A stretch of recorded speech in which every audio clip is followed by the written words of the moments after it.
We start with team coverage tonight. 7 News' Sophia Radeball is covering a very different flu season than past years. And our Jason Raven is joining us from Columbia on the phased distribution of the COVID-19 vaccine. That phased distribution has become a topic of contention, especially with educators across the state. And as Jason explains, there's a new push by the governor and the state superintendent of education to get all kids back in school 5 days a week. The governor and state superintendent say that evidence shows that in-person learning does not contribute to a higher spread of COVID-19 in a community. Vaccination plans.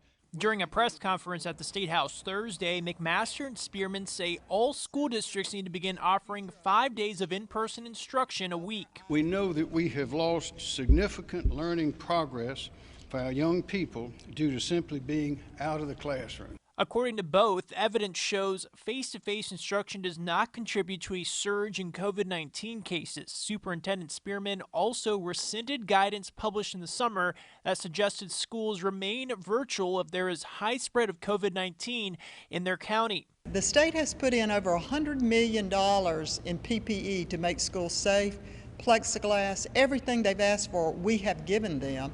And I think those teachers who signed those contracts owe a responsibility to come to work and do what they should. They say a vaccine is not necessary to open up all schools, but teachers will be a priority whenever the state moves to phase 1B. But on the Senate floor, lawmakers are considering a proposal that would bump teachers up to phase 1A of the state's vaccination plan and have them vaccinated within 30 days of that bill becoming law. The only way that we're going to get the teachers back in the classroom 5 days a week is to vaccinate them.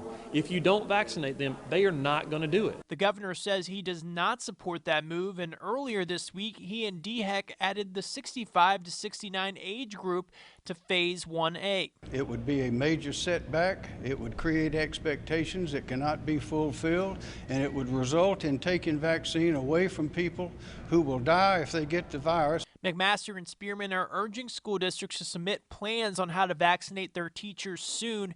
Now, Spearman says the State Department of Education is offering help if needed. From the State House, Jason Raven, 7 News. Now, the State Department of Education says a survey shows 57% of school staff would get the vaccine immediately if it's offered to them.